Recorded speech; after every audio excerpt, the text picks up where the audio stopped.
भगवान श्री कृष्ण अर्जुन से कहते हैं, भक्तों का उद्धार करने, दुष्टों का विनाश करने तथा धर्म की फिर से स्थापना करने के लिए मैं हर युग में प्रकट होता हूँ।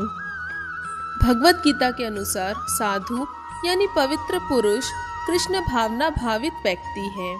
अधार्मिक लगने वाले व्यक्ति में भी यदि पूर्ण कृष्ण चेतना हो तो उसे साधु समझना चाहिए। दुष्कृताम उन व्यक्तियों के लिए आया है जो कृष्ण भावनामृत की परवाह नहीं करते। ऐसे दुष्कृताम या उपद्रवी मूर्ख तथा अधम व्यक्ति कहलाते हैं, भले ही वे सांसारिक शिक्षा से विभूषित क्यों न हो। इसके विपरीत यदि कोई 100% कृष्ण भावनामृत में लगा रहता है तो वह विद्वान ना भी हो फिर भी वह साधु माना जाता है।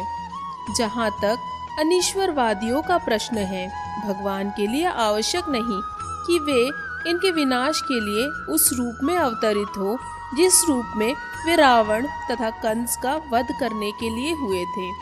भगवान के ऐसे अनेक अनुचर हैं जो असुरों का संहार करने में सक्षम हैं, किंतु भगवान तो अपने उन निष्काम भक्तों को तुष्ट करने के लिए विशेष रूप से अवतार लेते हैं जो असुरों द्वारा निरंतर तंग किए जाते हैं।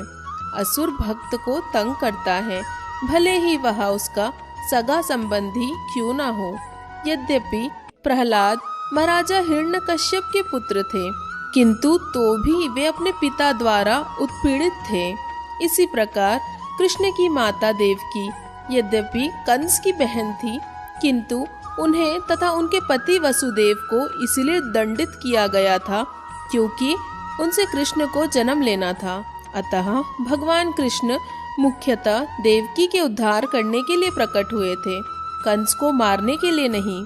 किंतु ये दोनों कार्य एक साथ संपन्न हो गए।